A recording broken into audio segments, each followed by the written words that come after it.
Supaya tidak tersinggung, jangan bilang monyet, nyemot saja. Ayat 13. Ayat 12. Semua orang telah menyeleweng, mereka semua tidak berguna, tidak ada yang berbuat baik, seorang pun tidak. Kerongkongan mereka seperti kubur yang ternganga, lidah mereka merayu-rayu, bibir mereka mengandung bisa, mulut mereka penuh dengan sumpah serapah, kaki mereka cepat untuk menumpahkan darah, keruntuhan dan kebinasaan mereka tinggalkan di jalan mereka, dan jalan damai tidak mereka kenal. Rasa takut kepada Allah tidak ada pada orang itu.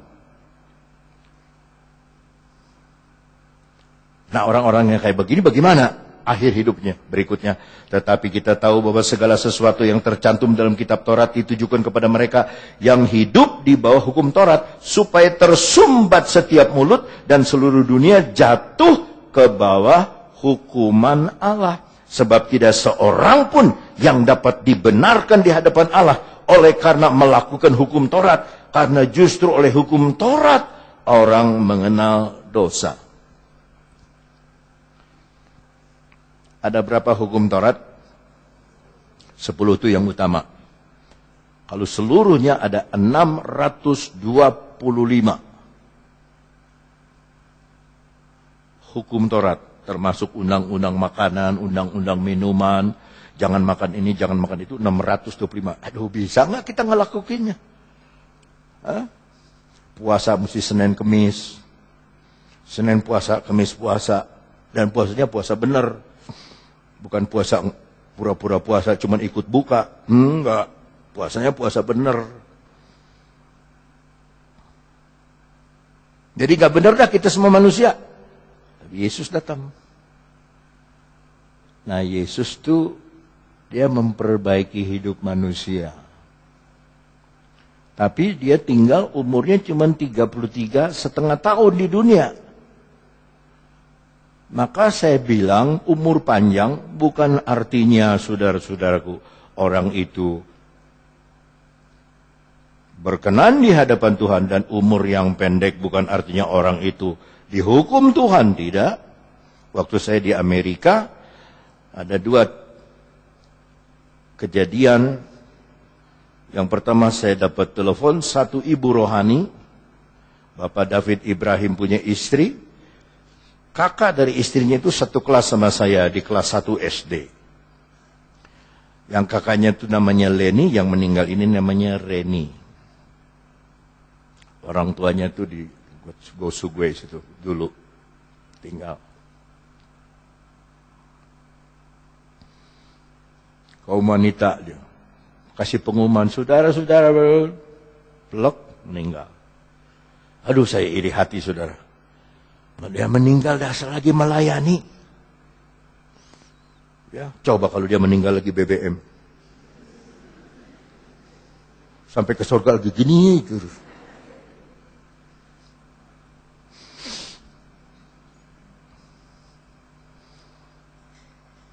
Baru kita ngobrol-ngobrol, datang lagi telepon. Gembala Langowan. Pendeta Yopi Tiko Alu. Mana di sini ada dari Langowan? Umurnya berapa dia? Gembalamu sendiri harus tahu umurnya. Umurnya berapa? Berapa? Umurnya berapa? Hah? Biasa, kalau udah nggak tahu nunjuk yang lain. Umurnya berapa Pak Yopi? Hah? Tidak tahu. Domba yang kurang baik. Saudara mesti tahu umur gembala. Umur saya berapa? 36, betul. Saudara ini memang, aduh, masuk surga semua dah. Haleluya, 36. Betul. 36 atau 63 sama, dijumlahkan 9. Dia lebih muda dari saya, tapi pada tahun 74 kami menginjil sama-sama. Papanya masih hidup. Dia lebih muda dari saya. Meninggal. Kalau mau KKR, anggota kaum muda disuruh puasa 3 hari 3 malam. KKR-nya bukan 3 hari. KKR-nya 40 hari 40 malam. Pendeta berganti-ganti. Saya biasanya dapat 5 hari. Hari terakhir biasanya. Malam puncak biasanya gitu. Oh, Tuhan pakai dia. Gerejanya sayang belum selesai.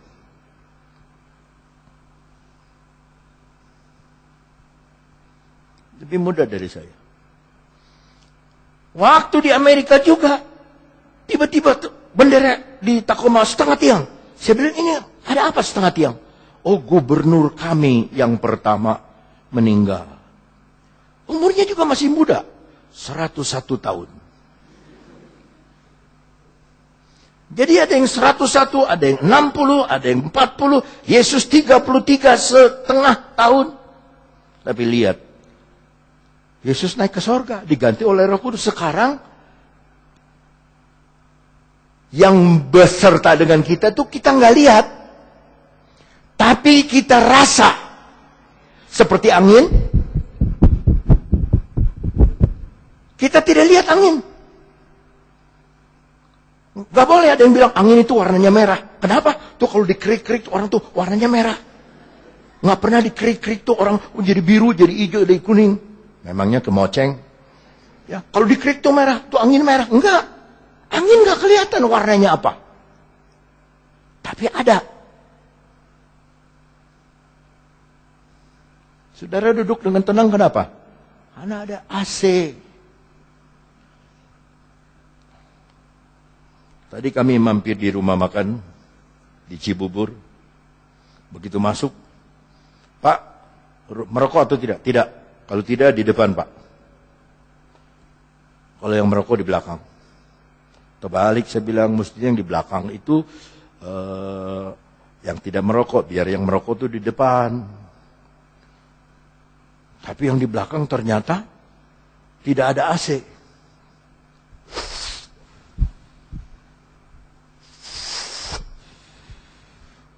Dia lagi bunuh diri. Cuman pelan-pelan. Satu batang rokok mengandung 400 macam racun. Makanya dia lagi bunuh diri.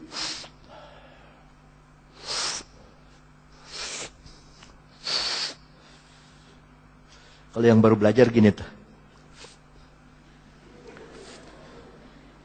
Kalau perempuan, kalau dia rada pintar sedikit, keluar dari hidung. Kayak liong. Kalau yang udah jagoan, asapnya hilang. Saya pernah lihat. Kemana asapnya? Hah? Asapnya kemana? Di jero. Wah, jago. Asapnya nggak dikeluarin. Di dalam. Nah, itu yang cepat mati. Yang lebih jago lagi dia ngerokok. Keluar dari kuping. Bener loh. Ada antara hidung dengan kuping itu ada hubungan. Dia bagaimana bisa keluar dari kuping. Yang loekangnya jago itu diam begini. Keluar dari ubun-ubun. Oh, kayak gunung berapi. Nah, kalau udah keluar dari ubun-ubun, nggak lama lagi dead.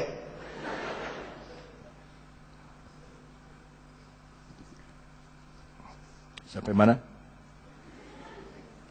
Sampai mana?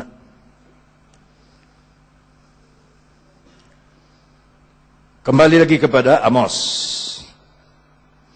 Aku akan menutup pecahan dindingnya. Aku akan mereparasi kerusakannya.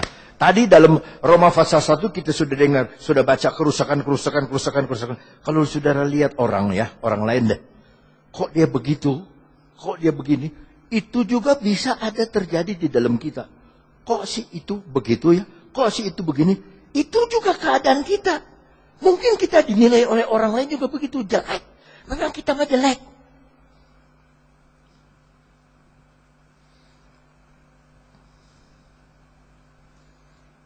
Teman saya dari kecil.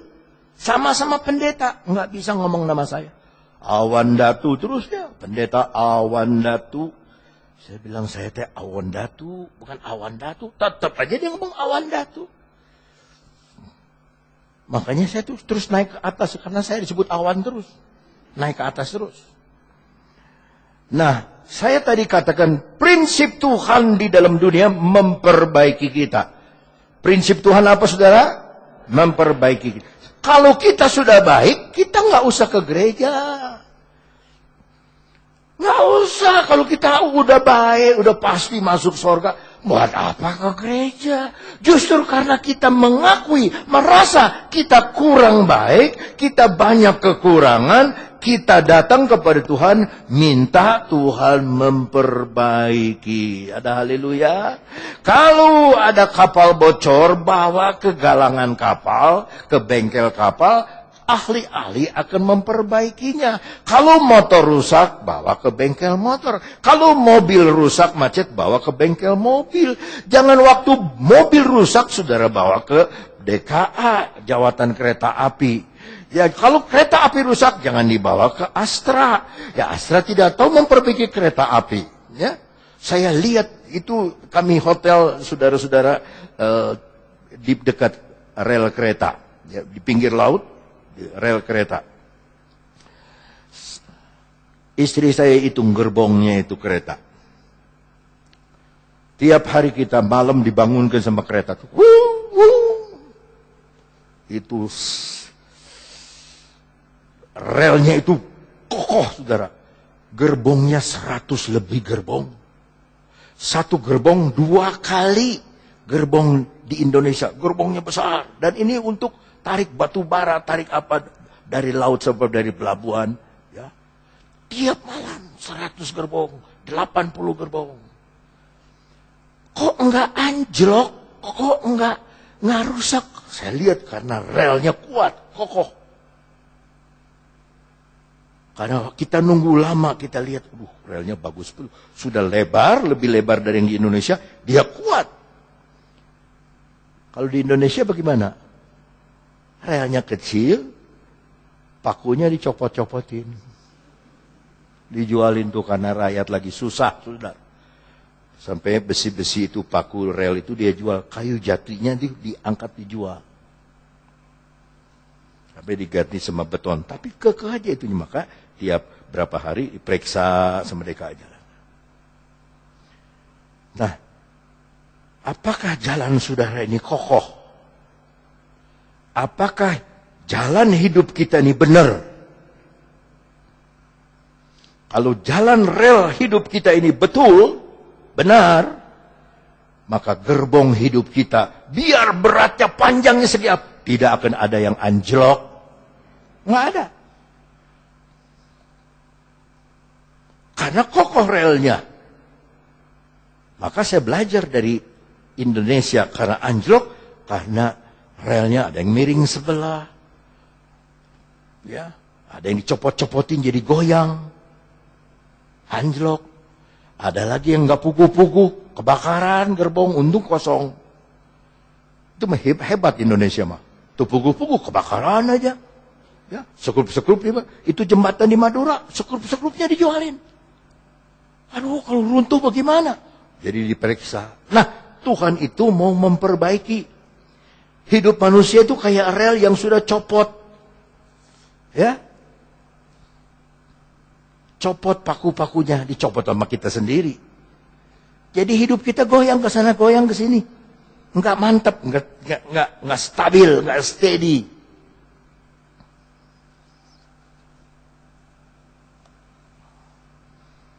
Tadi saya bilang sekali lagi, Tuhan punya tugas, Tuhan punya misi ke dunia itu memperbaiki kita. Siapa yang setuju bilang amin. Dalam 2 Timotius 3, dalam 2 Timotius pasal 3,